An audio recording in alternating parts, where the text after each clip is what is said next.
Start recording. All right, we're live now. Welcome everyone to what I'm saying is the beginning of season 3 or just a little pick back up of the Sacred Path Recovery podcast.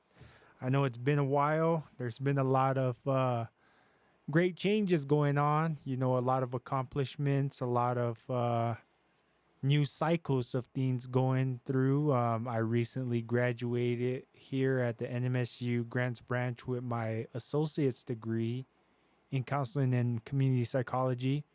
Right now, I'm currently pursuing my bachelor's degree through the NMSU online program in the same major.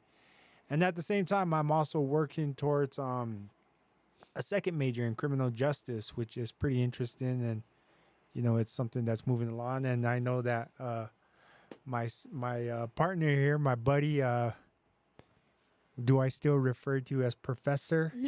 Yeah, you can. Professor Katie, if you want to give us a little rundown of what's going on in your life as well in terms of career and your path that you're walking right now. Well, always lots going on. You can you can be guaranteed that.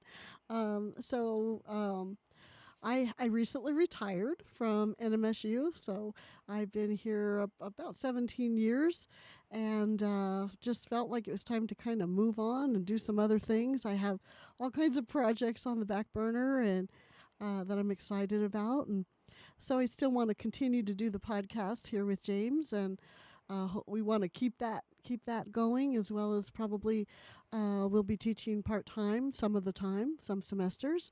And so while I'm gone, I'm not gone. I'm still around, and I'm glad to be here. Awesome. So how many years did you put in?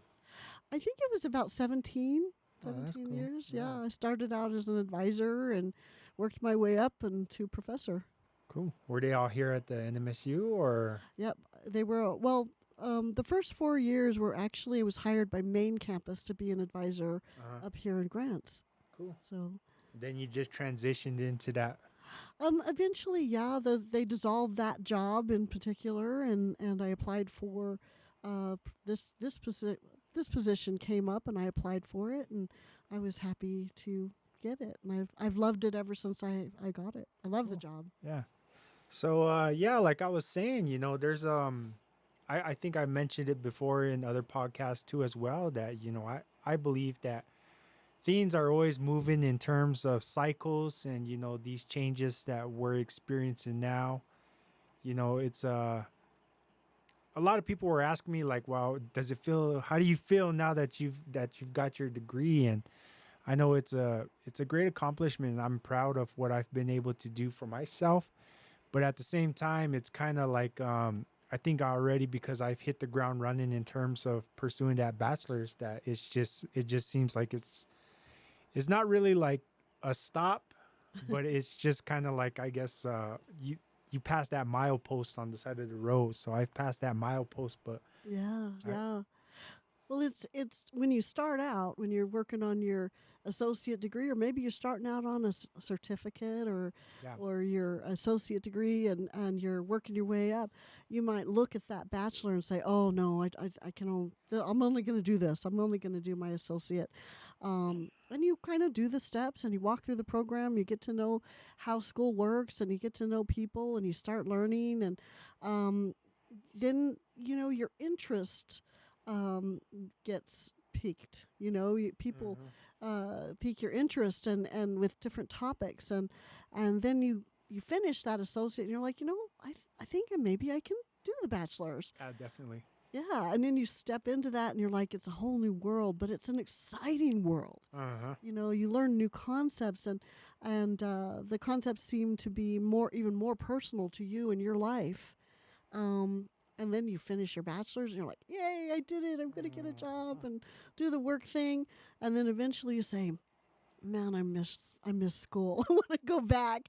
And you go back for that master's and even that PhD. If you really go for the burn, you go for the PhD, and every step of the way, the world expands for you. Oh yeah. And with it, your consciousness expands, your view of the world expands, and your joy. You're able to encompass more joy in your life, and and make better decisions about your life, and you travel with other people on that road, on that path. And that's definitely true. That's something that I've experienced along the way. I mean, from the very first time that I returned to school, I wasn't sure about what I was going to do. I knew that I wanted to get my degree in environmental natural resource management. Eventually that changed to the major that I'm pursuing now, which is counseling and community psychology, because I want to become a substance abuse counselor and help other people in overcoming their struggles with addiction and substance abuse. But yeah, it's true, because now one of the things that I've made the branch here, the Grants branch, is like my safe place. There's a little bit about myself is that coming here every single day just gave me a place to be, something to do, and the ability to surround myself with positive people that encouraged me along the way. And um, throughout the 2 years, going on 3 years now that I've been here at the NMSU Grants branch as just that guy that's always here now, I've kind of migrated from all different areas. The first place that you could always find me was the Student Success Center. And that's where I found out that, I really don't have a lot to fear when it comes to pursuing this education, because there are resources here at the Grants branch that will, help you succeed as long as you're willing to utilize them and apply them. And that's where I got, that first, I guess that first dose of confidence, from all the instructors, but mostly from a lot of the tutors, because I was interacting with them on a day-to-day basis, and they took the time to help me along with whatever kind of studies that I needed, papers that I was writing, math, because math is not my strongest subject. And eventually, with due time of just constantly being here, I was offered that position to be a work study. And I was first over at the gym, and I liked the gym because it was kind of like my little nook and cranny away from everyone. And but I still had that ability to interact with people. And eventually, I started talking with one of the she's no longer working here, Christy Lockery. She used to be the director of the adult education department upstairs. And I let her know what I was doing, what I was pursuing. So she recommended, or she suggested, that maybe I would want to go work up in the adult education office, as that would give me the chance to kind of have that ability to work on my communication skills and my ability to interact with others. And I did. I took her up on that offer, and I like that place up there in the adult education, because it gave me that ability to kind of work with other individuals who were more or less on the same path that I was, in terms of betterment, pursuing that GED. And then from then, it gave me that ability to kind of encourage them along the way. And it feels good to see others succeed, and to continuously form those kind of relationships with them, and establish a strong rapport is how I would put it. That ability to kind of see them grow in their own, because a lot of times, a lot of the youngsters, because I'm an old man now, because that's how they all call me, the old guy. I know I'm an old guy now, but Oh no, trust me, you're young.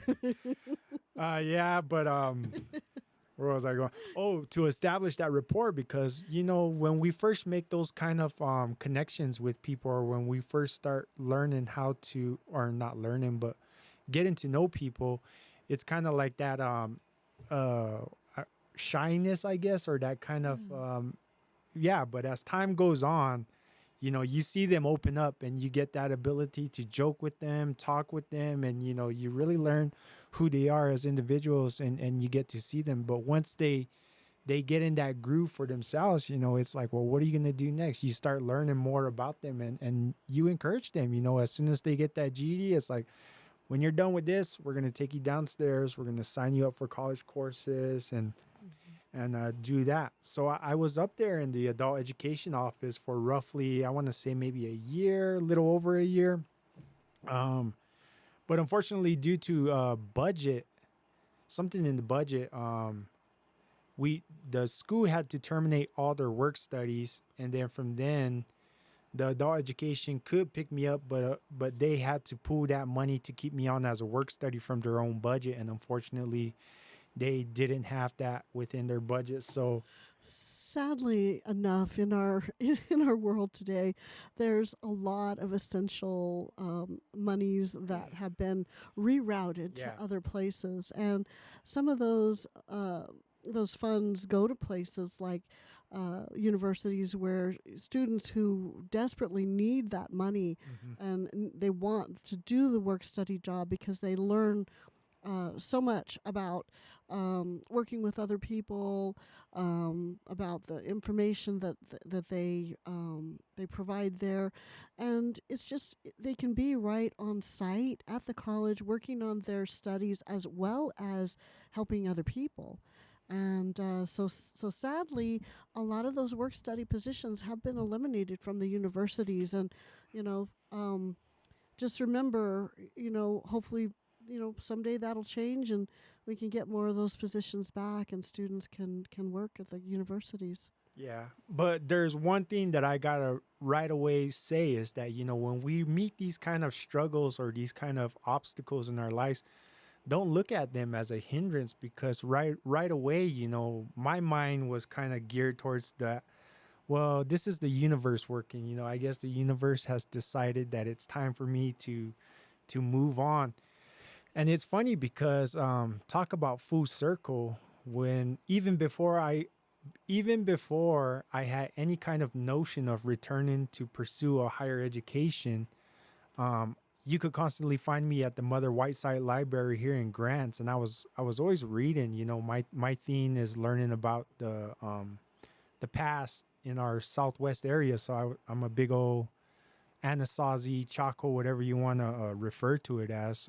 So I used to immerse myself in that kind of stuff. And one day, someone told me that, "Have you ever gone up to the Grants Branch Library and they let you check out the books? It's open to the public as well." And once I found that out, I started hitting up this library, and at that time, I just used to come to the library, and like I said, it's pretty much like a full circle for me now. Right. What began as me stepping in that door to utilize the resources here in the library, eventually it pushed me into coming into my education.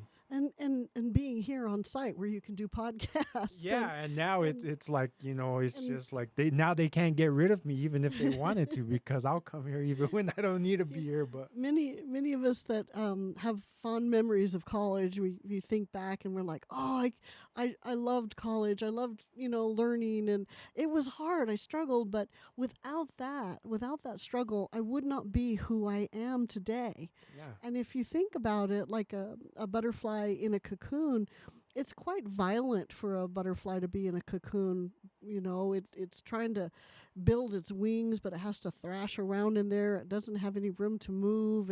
It's really painful for it. And yet, when it bursts out of that cocoon and it's able to fly, it's a whole other being. yeah, And that's really how students are. You kind of have to kind of go through the struggle of learning, and first of all learning that people are here to help you, that hmm, and the second of all is you're not expected to know everything. You're expected to come here with very little knowledge and then be asking questions and finding out about the world and growing. And there are people that like me that just love the college environment, that said, "Oh, I want to go back to college. I want to work there. I want to be there." And that's one of the reasons I sought out a position here at NMSU Grants. But I can tell you that I am who I am also because when I was a student, when I was an undergraduate student at Northern Arizona University, I was lucky enough to get a work study position at the Museum of Northern Arizona. yeah, And Sorry, my phone going off in my. um, but basically, what happened was, I I lucked out in a work study position at the Museum of Northern Arizona, and I had anthropologists and archaeologists That's awesome. telling me about the area, telling me about the natives of the area, talking about the pueblos, talking about different ruins, talking about the stories of the peoples, and I just loved going to work. And one of my duties was basically categorizing and housing the basketry collection. And the basketry collection was from all over the United States, from every tribe, and I loved it because you could see the work put into the baskets. You could look at it, and you could smell the grasses that were used in making the basket. You could see how the basket was used and in the family. And in a way, those baskets began to speak to me. And I felt like I could understand the language of the grandmothers, of the ancients, through working with that basketry collection. And I really learned a lot about dealing with objects that held an energy that conveyed a history and a story to me. Yeah. And that's helped me to walk a path of understanding energy, whether it's an old energy from a forest or from a rock or from a grass, or whether it's new energy of a student sitting before me that is asking a question. Yeah, so I think this would be the perfect time to segue because now that we're talking about, traditions, about the past, about our elders, about, techniques and skills. Um, Today's topic we'll be talking about for people that are in recovery, um, the significance and the purpose of having rituals and having a sense of identity in terms of your cultural history, your values that come from those cultures that you come from, your backgrounds. And because I know that in Alcoholics Anonymous and in most recoveries, one of the key um, one of the most important things that they tell you is that you need to have that higher power and you need to have that spirituality in terms of having the ability to not rely on just on yourself, but to have that higher power so that way you can, you know, You can use a higher power as a sort of a guidepost. yeah, it's hard for me to explain it, but because I know that a lot of times that's the whole purpose of why they have that to the agnostic chapter, because unfortunately a lot of us in the midst of our addiction we lose that ability to connect with that higher power, and we kind of lose lose that guidepost of what we have in our lives, of what we're taught growing up. But Right. And in the process of an addiction, most, and I'm not going to say it's all of the time, but some of the time, the goal is to escape life, escape sorrow, pain, trauma, memories, even a difficult life and living. Sometimes people will strive to will go to an addiction basically to forget and to get lost and to escape. But as you um, wake up, you begin to realize that when you escape your body, by through the use of these substances, Yep. you begin to escape life. You escape from people you love. You escape from your family, your community, sometimes your work, your job, and you become more and more alone.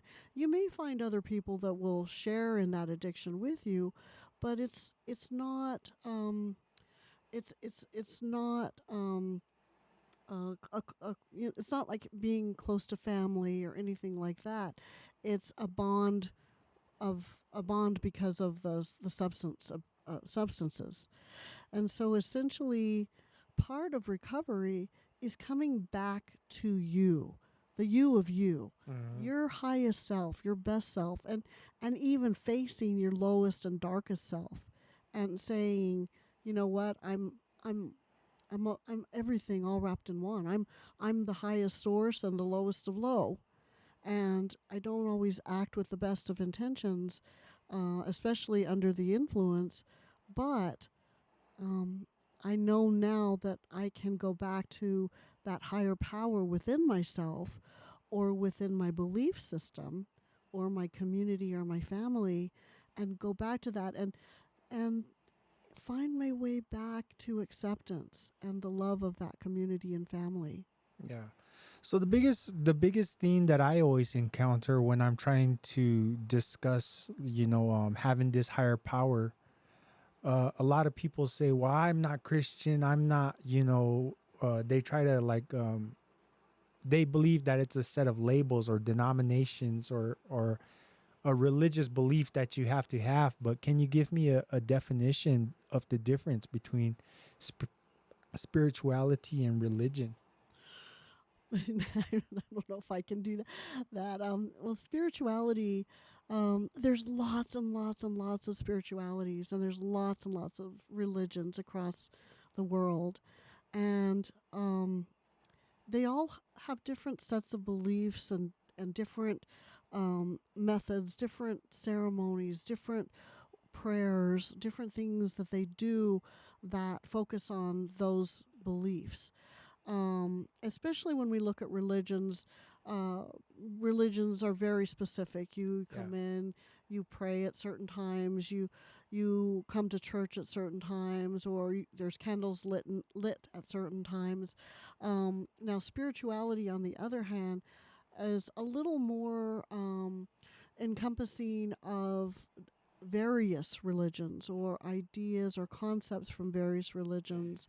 I like to look at spirituality as energy. I like to look at spirit and God or goddess, uh, if you will, as energy in the universe, and spirit is all, to me. It's all energy.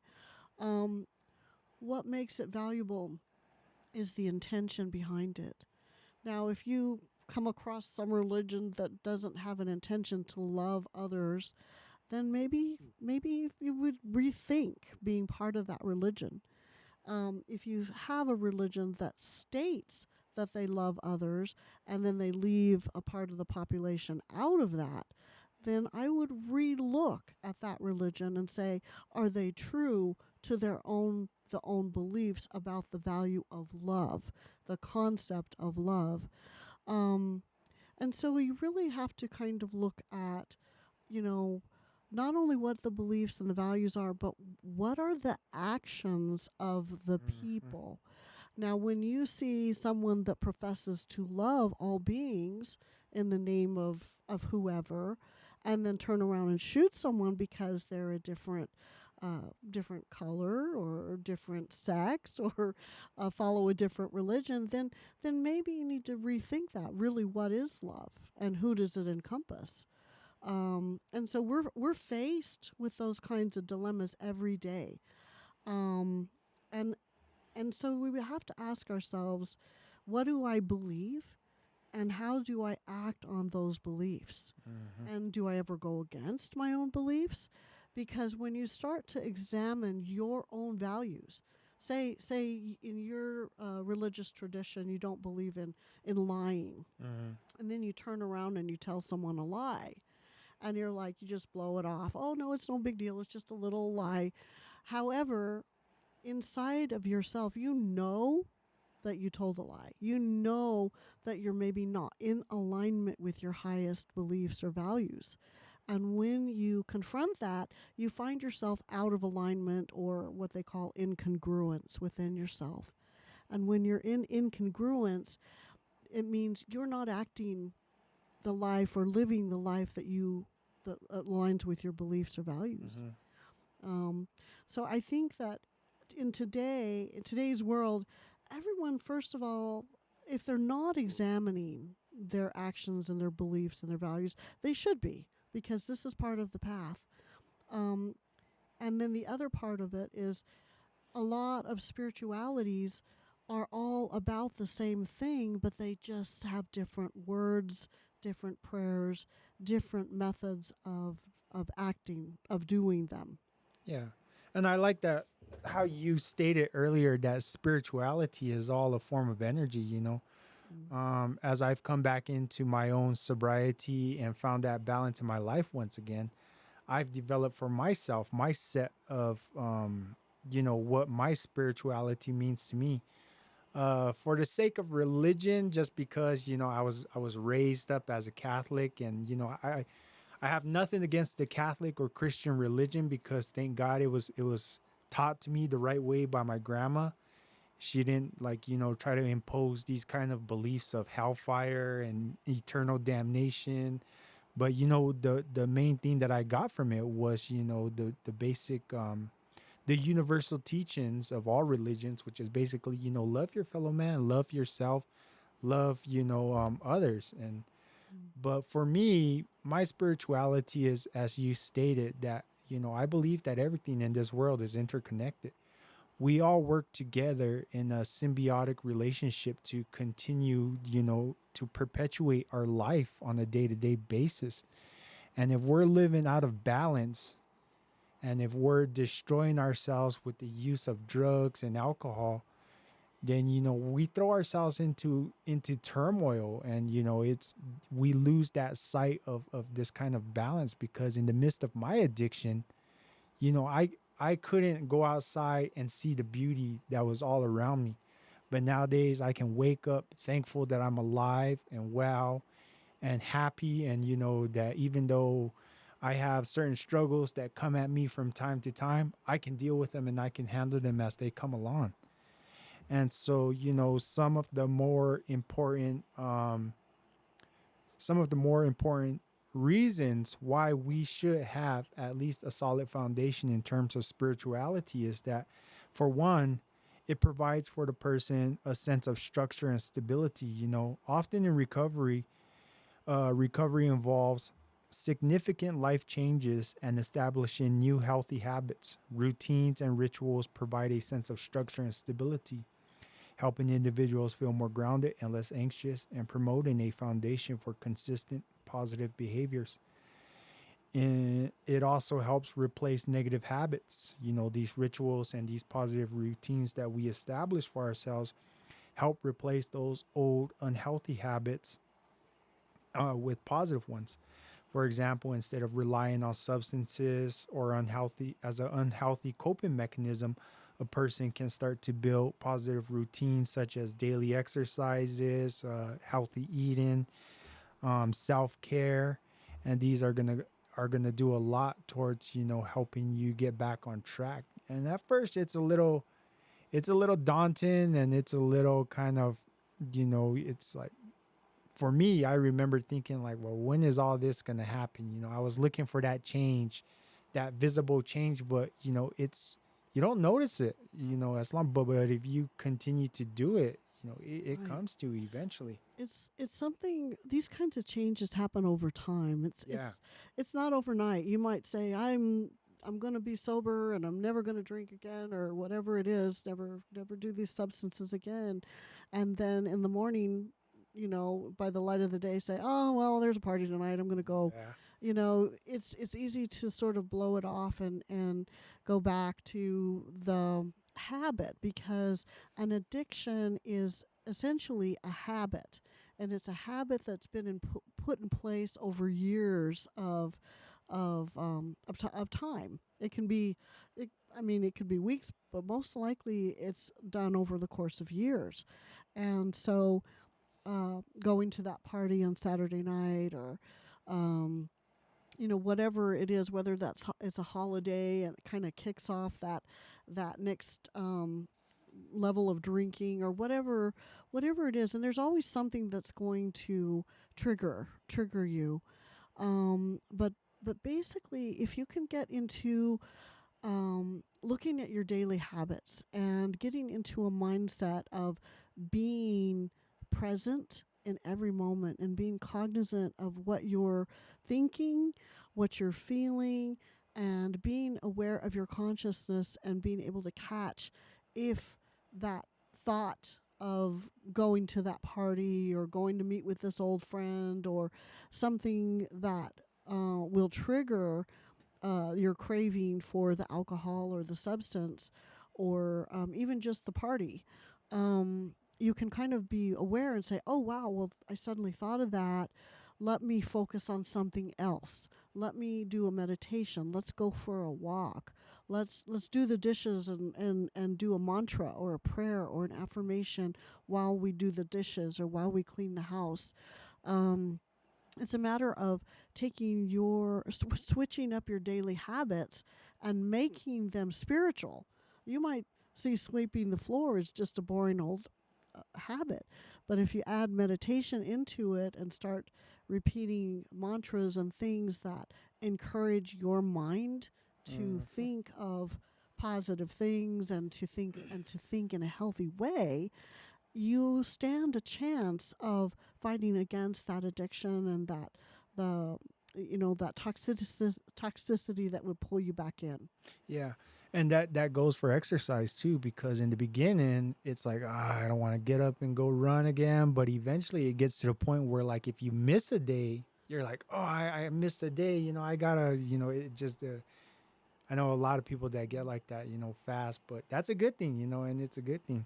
Right. um Yeah, it's and that's a thing. I mean, like walking or exercising, it's another way to get that toxin out of your system. So the yeah. more you can do that, and the more you can condition your body and strengthen your body, you can build up your immune system and you can start healing things like your liver and your kidneys and things like that. I also like that you brought up the topic of self-awareness, because one of the things that I've come to finally realize within my 41 years of life and 3 years of sobriety is that during those early years I was never really self-aware of my feelings.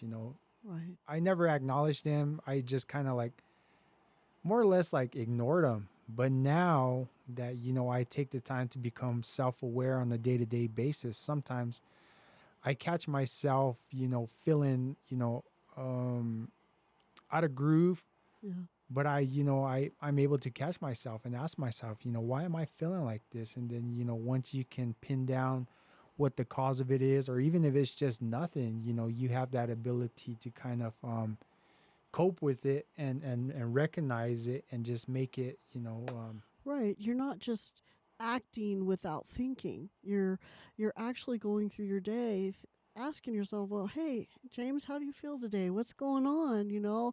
Or tuning into your thoughts and you find yourself saying something negative about yourself. And you're like, why did I say that? Well, erase, erase, erase. Let's take that back. Let's replace it with something positive. And but to be aware of every thought and to be aware of every feeling and every emotion, every body sensation, it's a full-time job yeah. to do that.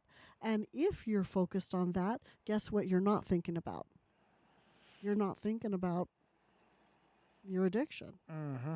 You're thinking about, why am I doing that? Or why am I thinking that? And that's why one of the greatest things we try to teach at the college is to be metacognitive, to begin to think about your thinking. Like, Yeah. what are you thinking and why? Yep. And examining that.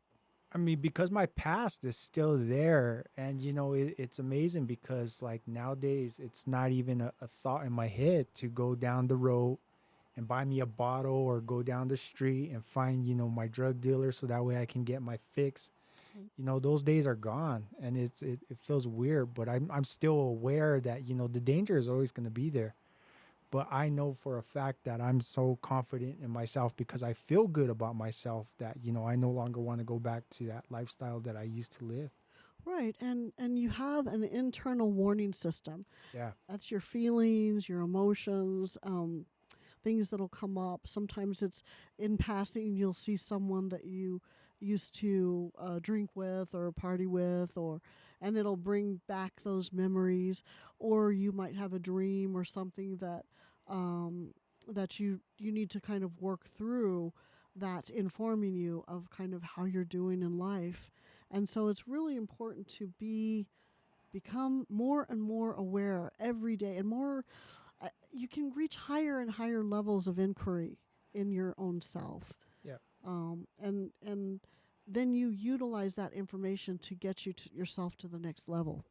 Because it goes into the next one, which is emotional grounding and mindfulness. Having these positive habits, these positive rituals, this can be intentional practices that help individuals center themselves. You have that ability to find peace for yourself, to ground your emotions, whether it's a daily meditation, a daily jog in the evening, exercise, a gratitude journal. These practices can provide a sense of control and stability, particularly. Now it's my turn. uh, Sorry about that. I guess everyone wants to call us today. But no, but particularly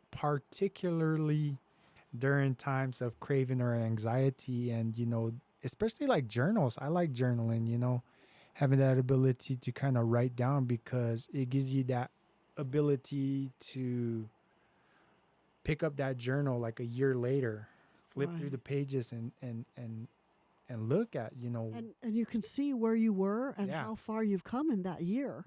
And it's amazing. You'll be like, oh my gosh, I was like a different person back then. Yep. And that goes into the second one, sense of achievement.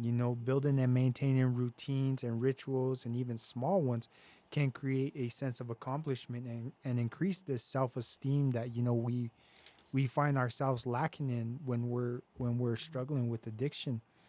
And the more that we're able to gain more self-esteem, self-confidence, this contributes to a feeling of being capable of being, reliable upon yourself to get through these things, and staying on track with your recovery goals. Right. And along with an addiction and recovery from addiction, people suffer from a sense of shame or sorrow. That sometimes grief is involved. There's a lot of emotions that are associated with that addiction, and being able to, have some kind of be ability to look back like the journal and say, wow, I've changed so much, and I've become so much more grateful, and so much less ashamed or worried about my past. It's sort of, you can start to look at your pain and make it into your power.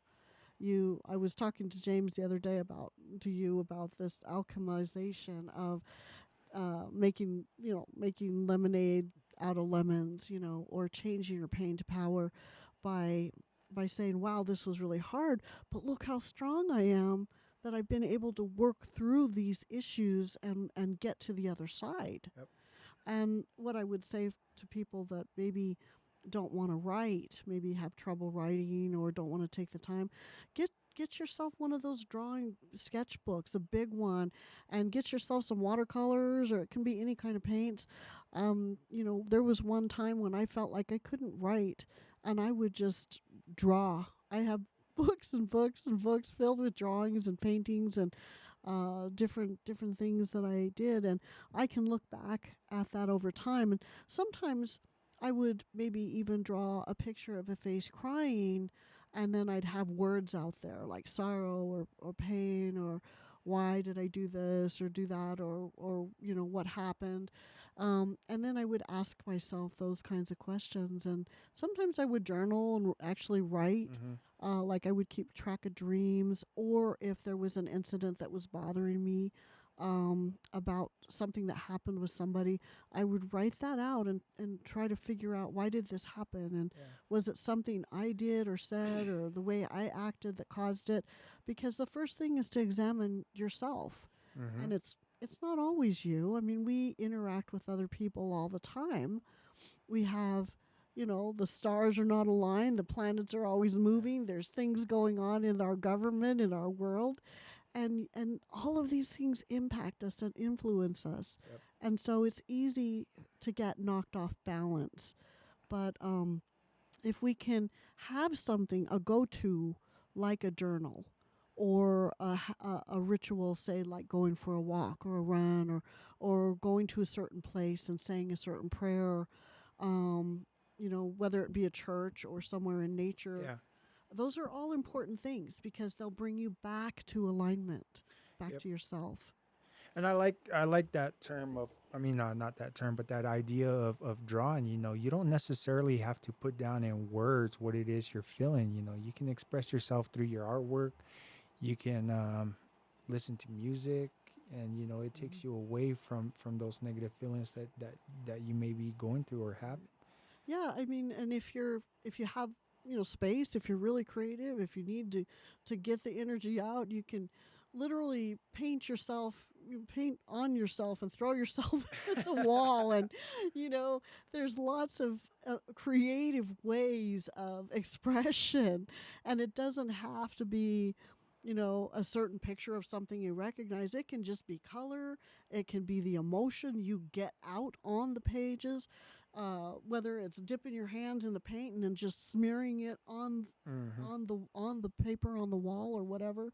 Um, get get the dark feelings out, get the sad out, get the grief out. Mm-hmm. And as you do more of that, eventually you go back and you say, "Ooh, oh boy, that's dark. Yeah. Boy, I didn't even know I was capable of that." But you go back and you see a depth to yourself that you didn't realize was there, and because you got through that, you know that you can get through anything. Yeah, you'll definitely see an evolution of change through your drawings and your artwork from the time that you're in that dark place Mhm. to the middle point, maybe to, like, when you finally find that sense of peace and clarity once again. Right. Recently, last year, a couple of years ago actually, I think. I painted this painting. I could not stand it. Like I looked at it, I'm like, oh, I don't like it. It feels like I'm trapped. I don't like it. I don't like it. I don't like it. And yet everyone I showed it to was like, oh my god, it's like a butterfly in a cocoon Yeah. trying to escape, and they loved it. They were like, that's your best piece ever. You got to put that up. And I still look at it. I'm like, oh, yuck. I don't like it. But it spoke to me about something I was going through, Mm-hmm. needing to break out of a certain mold and move on. And so I look at it now. I'm like, okay, that was my higher artistic self informing me Mm-hmm. about myself. And it's pretty cool too, because talking about that is uh not too long back, I found my old it was a workbook when I was first going to go get help. I was at the Acoma Behavioral Health Services, and they gave us these like workbooks, and one of the assignments was to mind map.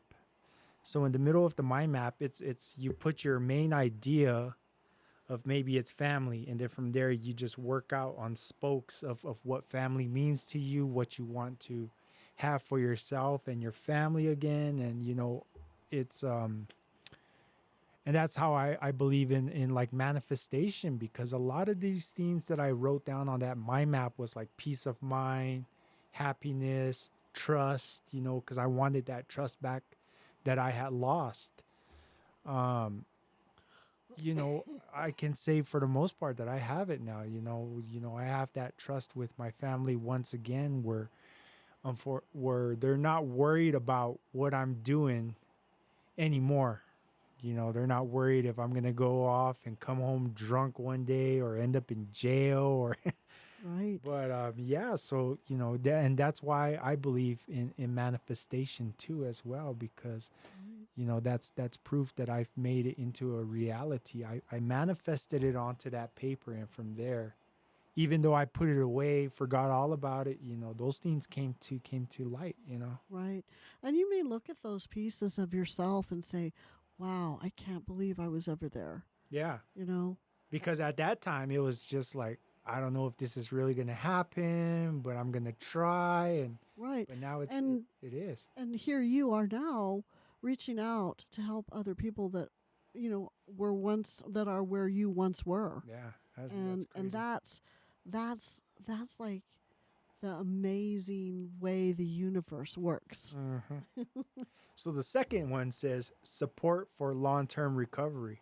Recovery is a lifelong journey. Consistent routines, rituals, including participation in support groups or cultural ceremonies, and these can help reinforce commitment to sobriety and provide a sense of accountability. I know that that's one of the things that they stress to you early in recovery is that to make those meetings, and a lot of times I used to look at it like, why? I mean, I'll go to a meeting like once a week, but now it's like I have to go to a meeting. Even if I haven't gone to a meeting in a while, I'll make I'll make the time to Right. get to a meeting and just to get that sense of I guess it goes back to that grounding because that's Right. a grounding ritual for me. Right. And the people that are at the meetings, they know you. They've Yeah. heard your stories. They know where you've been, and they've been there too. Mm-hmm. And sometimes what they do is they reach out and they say, "Hey, man, we love you, even Yep. though we know where you've been or what's going on. And we're here to support you." The other part of that is they will hold you accountable. Yeah. So if James screws up, they're going to be like, James, you know you should have gone there. You shouldn't have done that." Yeah.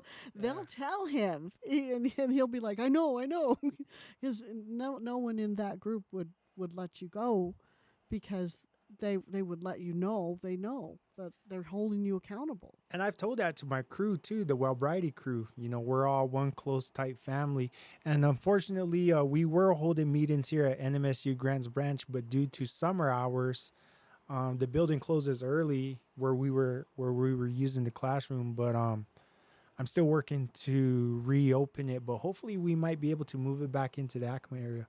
But anyways, what I was telling my family or my Wellbrighty family was that it makes me happy that I have that ability to come here before you every meeting and show you guys that I'm still okay, Right. and more or less that we can all show each other that we're still all doing okay. We're here, we're all working together to stay sober and help each other along in what we're doing.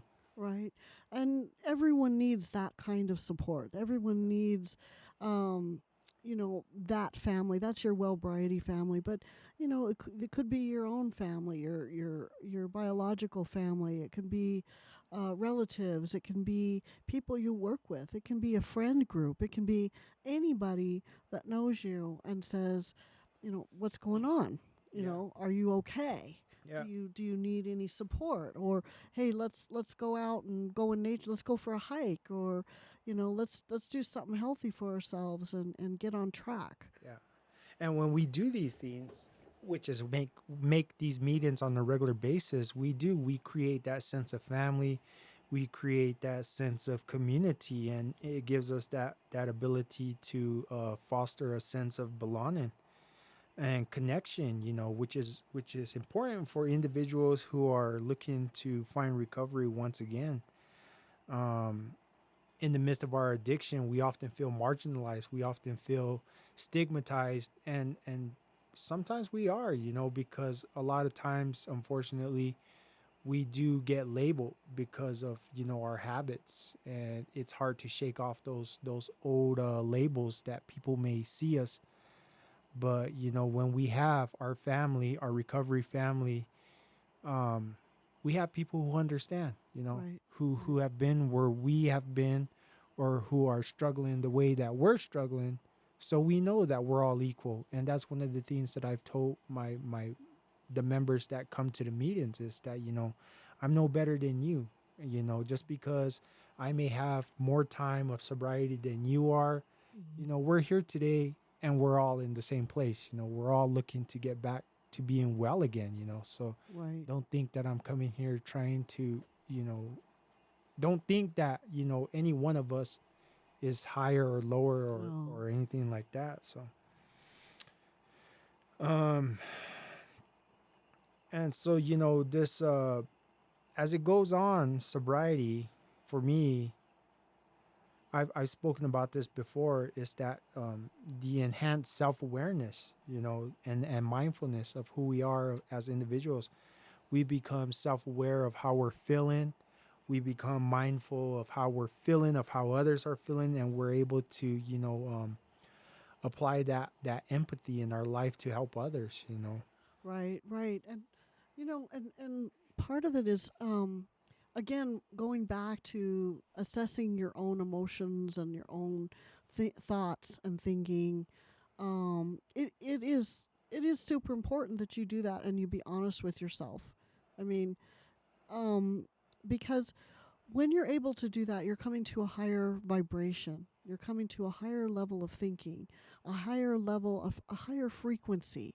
And again, a lot of you are interested in manifestation, and in creating better lives, but you can't do that if you're hiding or you're lying or you're not honest with yourself Yeah. or honest with other people, or you're doing something that's against your beliefs or values. That's all lower vibration. And so being honest and waking up, I mean, there's been times when I've been like, upset and crying and like what's wrong? For real. Sometimes I have to have a two-sided conversation with myself, like, what's going on? I don't know. We'll get it together. I can't. So you have these sort of conversations with yourself, and whether it's looking in the mirror and crying or letting it out or storming through the house and slamming things around or throwing yourself against the wall, painting some kind of anger painting. Yep. It's all valuable because it helps you. It helps you progress. It helps you acknowledge your thinking, your feelings, and again, that's higher vibration. Yeah, and I think we've shared this before in other podcasts. My story about how there was that point when I was feeling exactly what you're talking about, like just highly emotional, like out of the blue, something would just like click on me, and I just feel like crying. And me being a man and me being raised the way I was, I bottled that in, and I was like, you can't cry, man. You got to be strong and whatever. And to this day, I don't think I've actually had like a good cry, but I've learned what it was that was making me feel that way. And it was, Right. as you stated, me being so out of touch with myself for so long. Right. And finally coming back to experience these true feelings once again. That, my mind was like, what the hell is this? Why are you like and this? And it's like, and yet when you let that out, yeah. you feel so much better. Like, I will get to a point of frustration where I'm just like, Yeah. just scream it out and let it out. And then I laugh because I'm sitting there screaming at myself in the mirror. And, but you feel a sense of relief. You're like, oh, that frustration is out of you because you let it out. Yeah. And Oh, so another aspect of the recovery process that is stressed is to find a sponsor. A sponsor will be that individual that you can trust, that you can look to for advice, for guidance in times of need when you are feeling, as I felt. And I look to Katie as my mentor and as my guide to to ask these kind of questions of while I'm feeling like this. And when you have that ability to develop or have that sense of confidence and that sense of respect for these individuals to lead you in the right way, you know they'll guide you along, and they'll tell you, this is what you need to do, and part of it is having that ability to be honest with yourself in terms of self-reflection, of learning to become mindful, of leading to a deeper understanding. And my brother Phil Garcia out there, one of the things that I always remember too is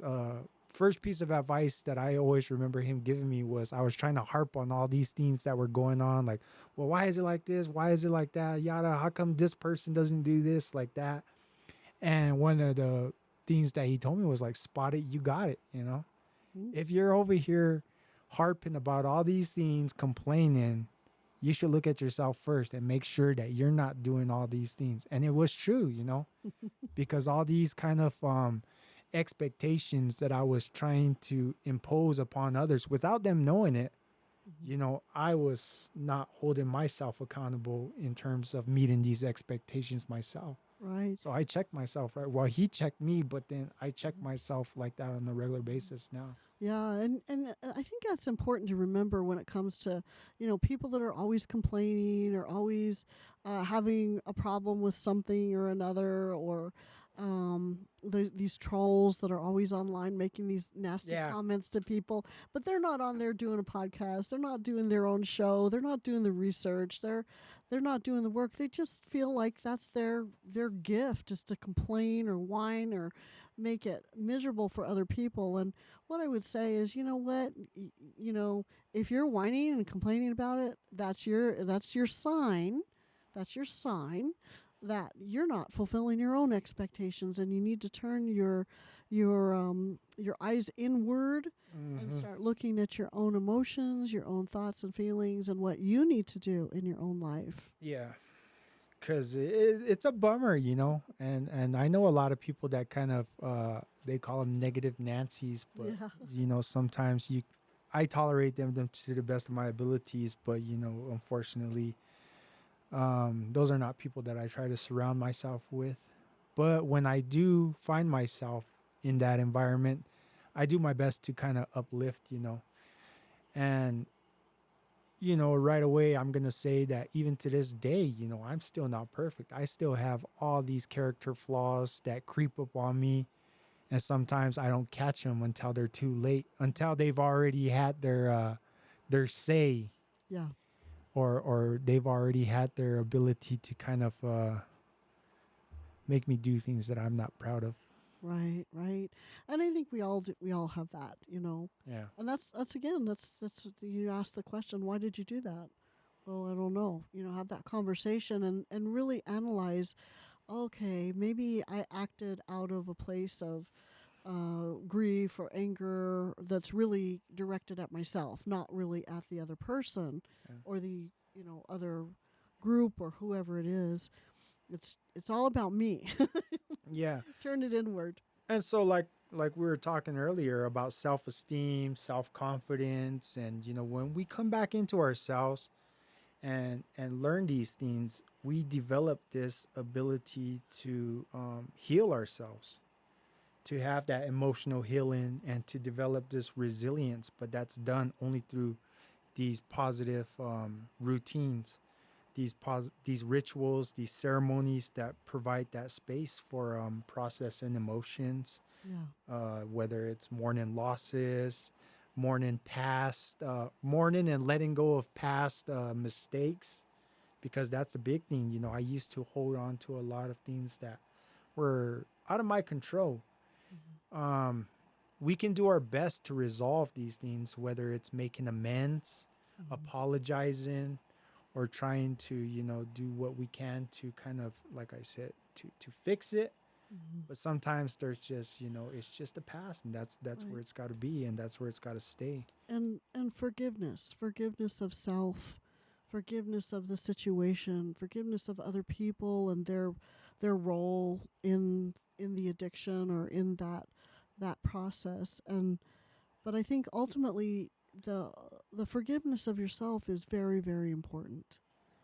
To look at yourself and say, okay, so this happened and this is my role and this is what I did. Maybe it was wrong, maybe it was right, maybe I did what the only thing I could do at the time. Yeah. And you forgive yourself. You're like, okay, let's go on. Then maybe I'll be more aware next time. Maybe I'll be more conscious of what's going on around me and who's involved.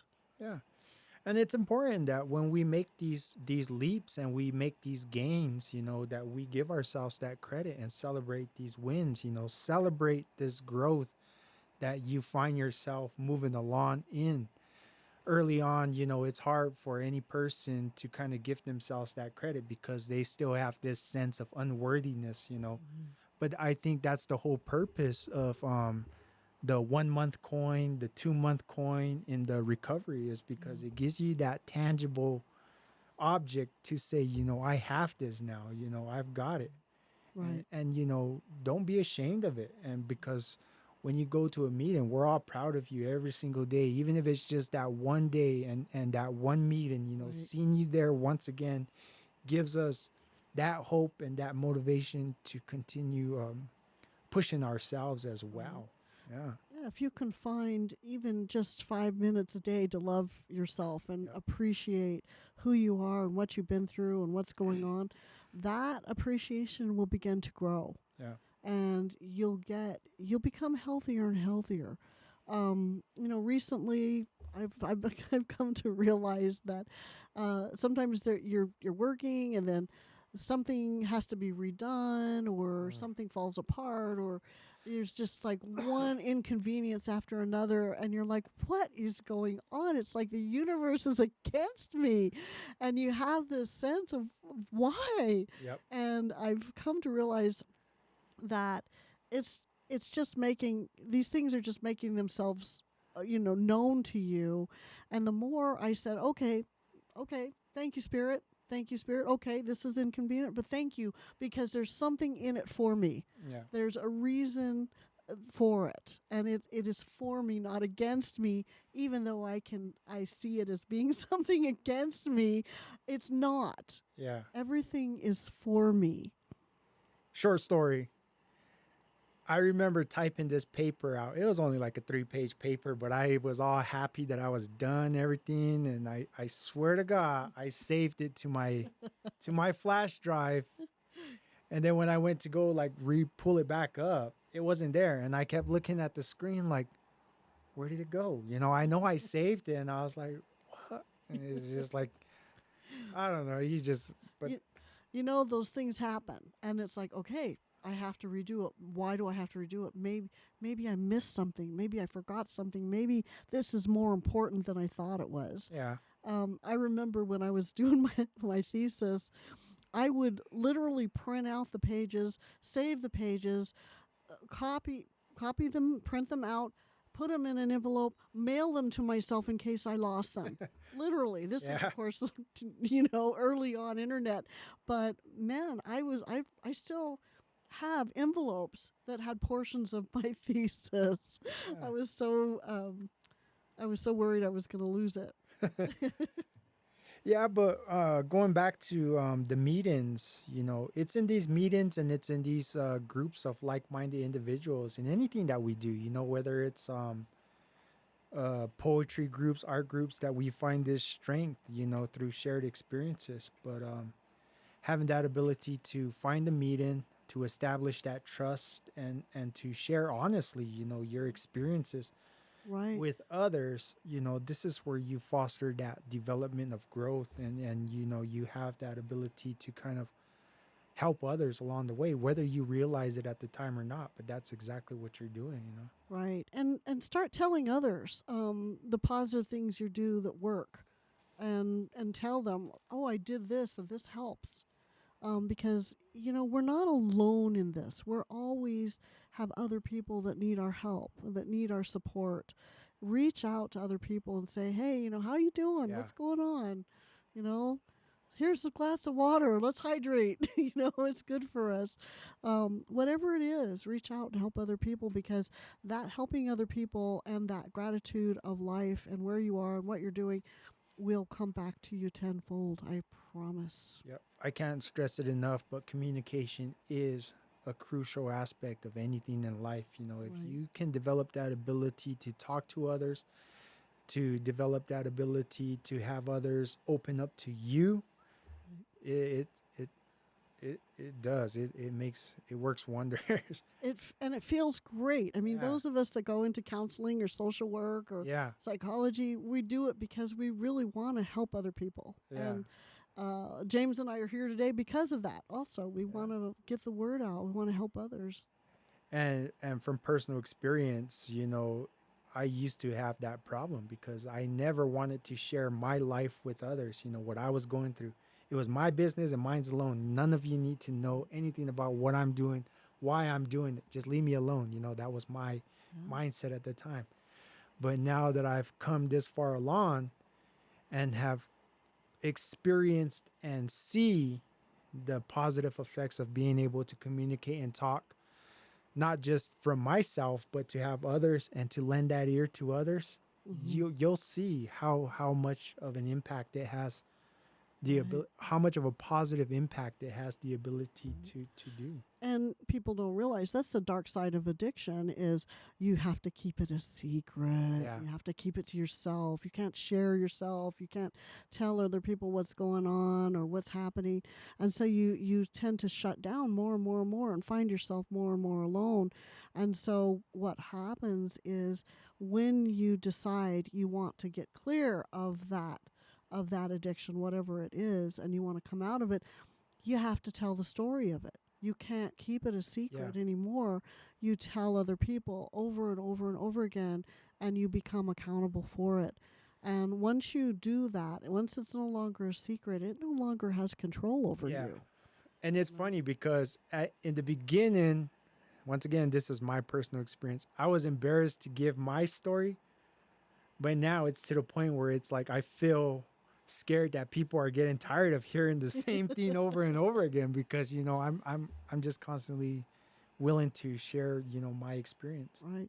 However, in recovery is like consciousness. It's like energy. It grows and grows and grows and grows. And it's not just looking at that past history or that addiction. All of a sudden you're going on to, wow, how does the universe work? And how can I be involved? And Yep. how can we get everybody feeling great? How can we help everybody? How can we heal humanity? And you start looking at the world and you start figuring out how you can add your strength of your voice, the strength of your conviction, the strength of your beliefs, your values, how you can write it about it or talk about it or help others through it. Definitely. Okay, so I think we've reached that hour mark Oh that my we always gosh. strive to kind of cut ourselves off at because any more than an hour, I think would probably be torture. And We're probably we go on we could go on for hours but probably. we're thankful for all our devoted listeners who tune in every time we put out that podcast because we see the numbers Yeah, we love you guys. You stay with it. and it's cool. So, but yeah, oh yeah, going back, I recently was putting out flyers to the community, and this is part of what I was advertising. Is we have a recording studio here at the New Mexico State University Grants Branch, and Nathan Franklin, the head librarian here, is telling anyone who wants to come in, use the studio for anything to record music, family histories. If you have that elder who wants to come in and share stories about what it was like growing up when they were young, this place is open to them to come in and use. And we have the ability to put these stories on either CDs, flash drives, and whether or not you want to keep them for your family and for your own selves, or whether or not you want to share them with the public, that's up to you. Yeah. But You this wanna place is here for you want to come in and recite your poetry or yeah. sing a song or whatever it is, you can come and do it and I believe it's free. Is that correct? Yeah, it's free, and this ain't even the whole studio. We have a recording studio on this side, so like if you really want that nice crisp sound to your music or to your stories, whatever it may be, so come on in, make an appointment with us, and we'll set you up, and you can use this entire studio for as long as you need it because it's here for the community. Give us a like and follow. Yeah. And until next time, I'm happy to be back. Happy to be here with my good friend Miss O'Connor, and we'll see you next time.